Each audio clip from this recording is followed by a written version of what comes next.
Assalamualaikum warahmatullahi wabarakatuh. Yang terhormat, kepada Ibu Dian Susvita SSIMT, selaku dosen pengampu mata kuliah Kimia Lingkungan. Sebelumnya, perkenalkan nama saya Indri Ismawati, beserta kelima rekan saya yaitu Miftahul Jannah, Novi Alfiani, Ma'ruf Abdullah, Muhammad Faisal Alfian, dan Saiful Bahri. Baiklah, pada kesempatan kali ini, kami di sini akan menjelaskan atau mereview mengenai jurnal bioremediasi yang berjudul Kinerja Oil Dispersion dalam Proses Bioremediasi Tanah Tercemar Minyak Bumi atau Studi Kasus Tanah Tercemar Minyak Bumi. Apa itu bioremediasi? Bioremediasi sendiri merupakan proses menghilangkan polutan dan komponen kimia yang bersifat toksik di lingkungan dengan cara menggunakan mikroorganisme seperti bakteri, alga, dan fungi uniseluler maupun multiseluler, ataupun tumbuhan. Abstrak, Oil Spill Dispersion atau OSD merupakan produk surfaktan yang berfungsi sebagai dispersion atau pendispersi. OSD banyak digunakan untuk menghilangkan minyak di laut maupun di tanah.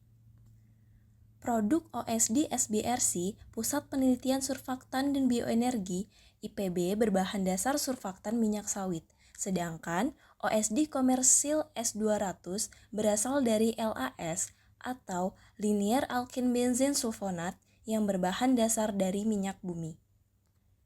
Aplikasi OSD dalam proses bioremediasi dilakukan pengujian pada tanah tercemar minyak bumi yang berasal dari lapangan dengan nilai TPH atau total petroleum hidrokarbon sebesar 6-10%.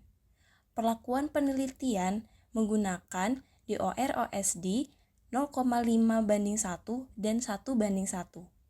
Tanah terkontaminasi ditambahkan bakteri Pseudomonas aeruginosa dan nutrisi seperti urea dan SP36 untuk mendukung pertumbuhan bakteri. Pendahuluan, pencemaran tanah oleh minyak disebabkan melalui dua cara, diantaranya dari tumpahan minyak ataupun minyak yang sudah terkubur dalam tanah itu sendiri. Pencemaran minyak ini menyebabkan kerusakan lingkungan yang mempengaruhi ekosistem, khususnya ekosistem di dalam tanah. Menurut Halilova, tahun 2015, dampak dari pencemaran minyak terhadap tanah menyebabkan kecilnya jumlah mineral yang tersedia di dalam tanah. Hal tersebut menyebabkan ekosistem yang ada di dalam tanah menjadi terganggu, sehingga jumlah organisme yang dapat menyuburkan tanah menjadi hilang. Teknik bioremediasi untuk tanah tercemar minyak bumi berjalan tidak sempurna dikarenakan minyak terjerat oleh partikel tanah, sehingga akan menurunkan kecepatan biodegradasi oleh bakteri. Oleh karena itu, perlu adanya pengembangan terkait dengan teknologi dalam teknik bioremediasi, salah satunya dengan memanfaatkan agen pendispersi seperti OSD, yang merupakan produk yang berbahan utama surfaktan. Surfaktan akan menurunkan tegangan permukaan antara minyak dan air.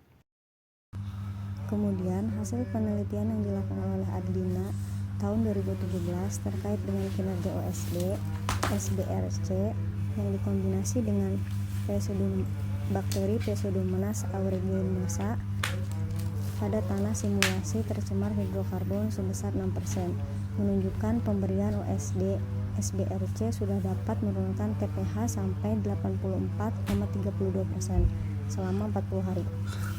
Berdasarkan dari produk OSD SBRC yang dihasilkan, maka perlu dilakukan penelitian lanjutan yang bertujuan untuk menguji kinerja OSD SBRC yang akan dibandingkan dengan OSD yang sudah komersil. OSD S200 dipilih sebagai OSD pembanding karena OSD ini sudah banyak digunakan dalam proses bioremediasi sejak tahun 1994 hingga saat ini.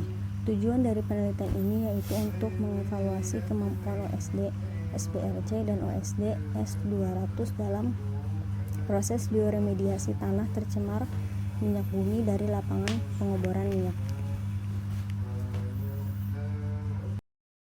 Kemudian metodologi. Yang pertama itu persiapan inokulasi bakteri atau starter, kemudian aplikasi bioremediasi, kemudian pengamatan suhu dan kadar air serta pH, kemudian pengamatan pertumbuhan populasi bakteri, dan pengamatan total petroleum hidrokarbon.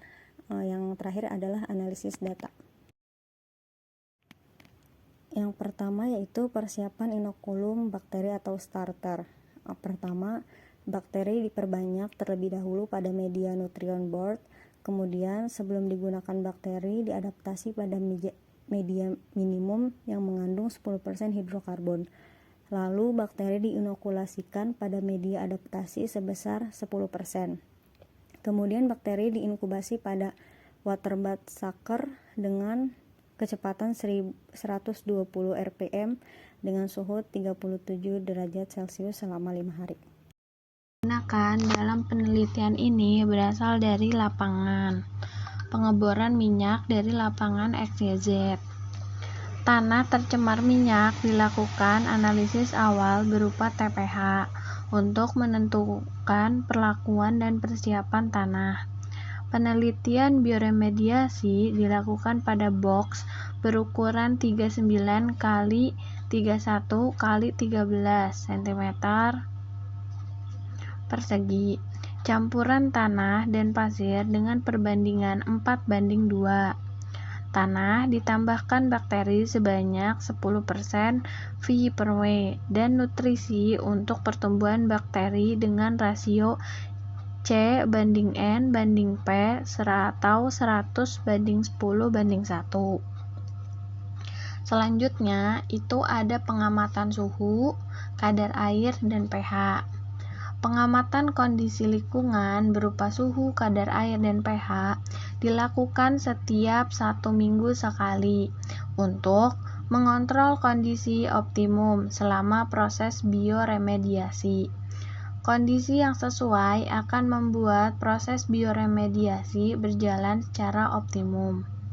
Metode yang digunakan dalam pengukuran kadar air ini yaitu dengan cara gravimetri. Sedangkan untuk pengukuran suhu tanah dilakukan dengan menggunakan alat yaitu termometer. Dan untuk pengukuran pH sendiri dilakukan berdasarkan standar SNI 06-6989.11/2004. Selanjutnya ada pengamatan pertumbuhan populasi bakteri. Pengukuran TPC ini dilakukan dengan menumbuhkan bakteri ke dalam medium, sehingga mikroba tersebut akan berkembang biak dan membentuk koloni. Nah, koloni tersebut yang kemudian dihitung. Pengukuran TPC ini berdasarkan metode APHA 9215C. Pengukuran TPC dilakukan 2 minggu sekali untuk melihat perkembangan dari bakteri tersebut. Selanjutnya, itu ada pengamatan total petroleum hidrokarbon. Pengukuran TPH ini dilakukan selama 6 minggu dengan intensitas pengukuran setiap 2 minggu sekali. Proses pengukuran TPH ini dilakukan terhadap 10 gram sampel tanah yang akan diekstrak dengan menggunakan pelarut berupa N-heksan sebanyak 100 ml. Proses ekstraksi dilakukan selama 6 jam dengan suhu 70 derajat Celcius. Setelah proses ekstraksi selesai, selanjutnya dilakukan evaporasi dengan rotary evaporator, yang kemudian dilakukan pemanasan selama 40 menit dengan suhu 70 derajat Celcius. Dan setelah itu didinginkan dengan desikator dan ditimbang. Berat yang didapat merupakan berat gemuk atau TOG, yaitu Total Oil and Gas. Sehingga untuk menghilangkan senyawa polar ditambahkan silika gel serta N-heksan. Setelah itu dilakukan evaporasi kembali dan penimbangan untuk mendapatkan hasil TPH. Selanjutnya yaitu ada analisis data. Data yang diperoleh selanjutnya dianalisis dengan menggunakan analisis seragam atau ANOVA ataupun dengan analisis secara deskriptif. Apabila pada analisis seragam didapatkan pengaruh nyata pada perlakuan, maka dilanjutkan analisis dengan menggunakan two-case test pada taraf kepercayaan yaitu 95%.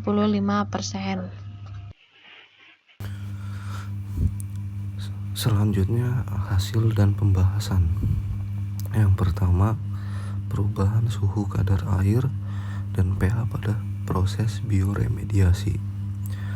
Hasil pengukuran suhu selama proses bioremediasi berkisar antara 24 sampai 27 derajat Celcius. Ada di gambar nomor 1.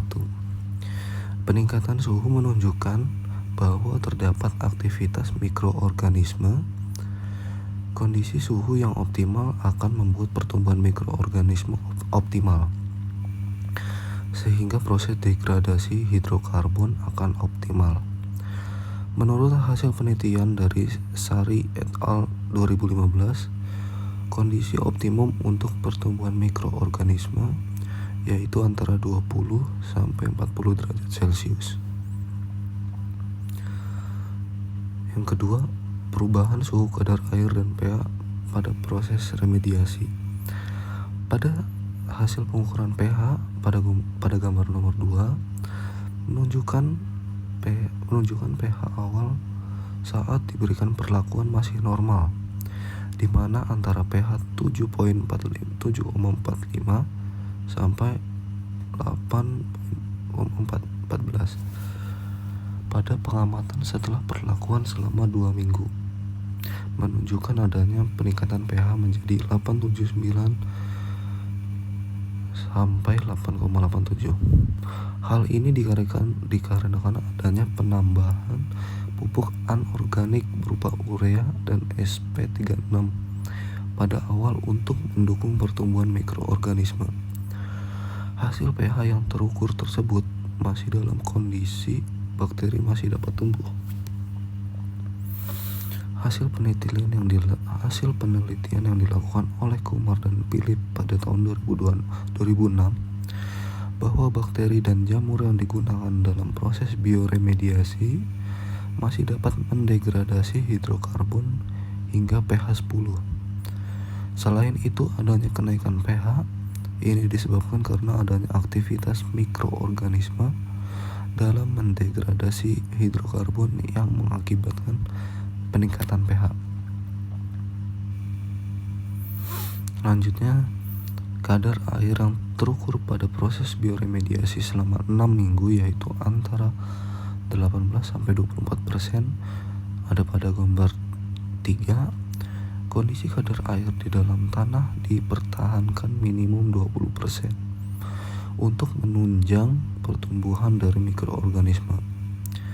Jika kadar air di dalam tanah kurang, akan menyebabkan pertumbuhan dari mikroorganisme itu sendiri menjadi terhambat dan juga proses biodegradasi akan terhambat. Jika terlalu tinggi, kadar air dalam tanah akan menyebabkan ketersediaan oksigen dalam tanah menjadi kurang, sehingga proses biodegradasi senyawa alifatik secara aerob tidak maksimal. Menurut Yadav dan Hasanijadeh pada tahun 2011, kadar air yang cukup akan mempermudah bakteri masuk ke dalam polutan yang berada di dalam tanah. Kondisi ini akan lebih efektif jika terdapat surfaktan yang dapat mendispersikan hidrokarbon ke dalam air tanah. Hidrokarbon akan lebih mudah terdegradasi oleh mikroorganisme. Pembahasan perubahan populasi bakteri. Kadar air yang terukur pada proses bioremediasi selama 6 minggu yaitu antara 8-24%. Gambar 3 menunjukkan bahwa kondisi kadar air dalam tanah dipertahankan minimum 20% untuk menunjang pertumbuhan dari mikroorganisme. Jika kadar air dalam tanah kurang, akan menyebabkan pertumbuhan dari mikroorganisme itu sendiri menjadi terhambat dan juga proses biodegradasi akan terhambat.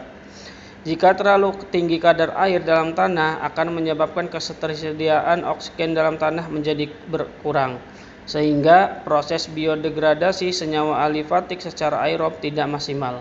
Menurut Yadav dan Hassanijadeh 2011, kadar air yang cukup akan mempermudah bakteri masuk ke dalam polutan yang berada di dalam tanah. Kondisi ini akan lebih efektif jika terdapat surfaktan yang dapat mendispersikan hidrokarbon ke dalam air tanah. Hidrokarbon akan lebih mudah terdegradasi oleh mikroorganisme. Hasil pengukuran TPC minggu kedua pada gambar 4 menunjukkan penurunan pada semua perlakuan. Hal ini karena bakteri ataupun mikroba masih mengalami adaptasi pada lingkungan tersebut. TPH awal yang lebih tinggi pada penelitian ini juga berpotensi menyebabkan penurunan populasi bakteri pada minggu kedua. Perlakuan dengan penambahan OSD-S200 pada pengamatan minggu pertama dan kedua merupakan populasi bakteri yang terendah dibandingkan dengan kontrol maupun dengan perlakuan menggunakan OSD-SRBC. Pada pengamatan minggu keempat, kedua perlakuan yaitu P3 dan P4 mengalami kenaikan jumlah populasi dan pada akhir pengukuran pada minggu ke-6, jumlah populasi tidak berbeda jauh dengan perlakuan lain. Hal ini menunjukkan bahwa pada perlakuan menggunakan OSD-S200 mengalami penghambatan pertumbuhan mikroba pada awal minggu saat pengujian bioremediasi. Hasil penelitian ini diperkuat oleh penelitian Murado et al. 2004 bahwa jumlah bakteri dalam kurung SPK per gram mengalami penurunan jumlah setelah adanya pemberian OSD-S200. Hasil ini lebih rendah dibandingkan dengannya.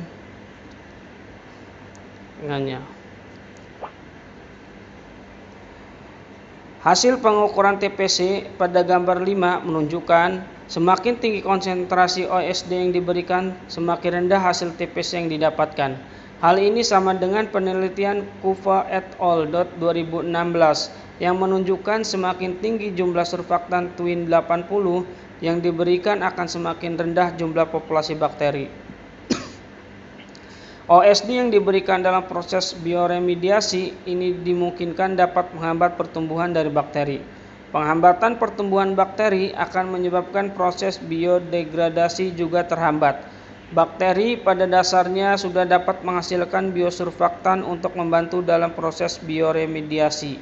Bakteri Pairginosa yang digunakan dapat menghasilkan biosurfaktan rhamnolipids. Urum et al. 2004. Next. Untuk hasil dan pembahasan dari TPH atau Total Petroleum Hydrocarbon. Hasil TPH terendah setelah 6 minggu proses bioremediasi. Pada penelitian ini yaitu untuk P1-nya sebanyak 101,35%. Perlakuan lain masing-masing P2 yaitu 1,95%, P3-nya 2,79% dan P4 2,78%. Sedangkan P0-nya adalah 3,34. Untuk datanya ada di gambar. Berdasarkan hasil TPH menunjukkan perlakuan OSD SBRC lebih rendah dibandingkan perlakuan OSD S200.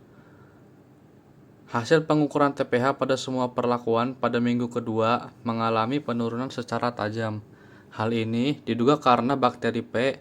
aeruginosa langsung memanfaatkan sumber hidrokarbon tersebut dalam metabolismenya. Penambahan OSD yang berbahan baku utama surfaktan akan mempercepat proses bioremediasi karena akan menurunkan tegangan permukaan antara minyak dan air dengan membentuk mikroemulsi sehingga proses biodegradasi akan lebih efektif.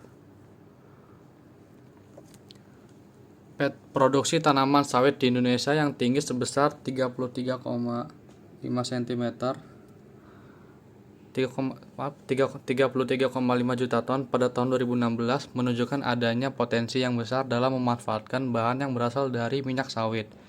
Pemanfaatan ini ditujukan untuk meningkatkan nilai tambah dari tanaman sawit. Hasil kinerja OSD SBRC pada proses bioremediasi lebih tinggi dibandingkan dengan OSD 200. Hasil ini diperkuat hasil analisis karakteristik fisika kimia dari OSD.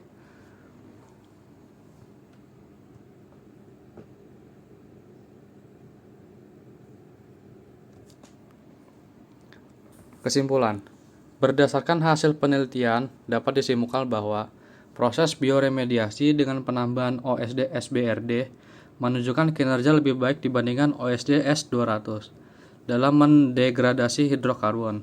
Hasil kinerja dapat diketahui dan hasil nilai TPH dan TPSI. Hasil nilai TPH pada perlakuan OSD SBRC masing-masing sebesar 89,62% dan 81,11%.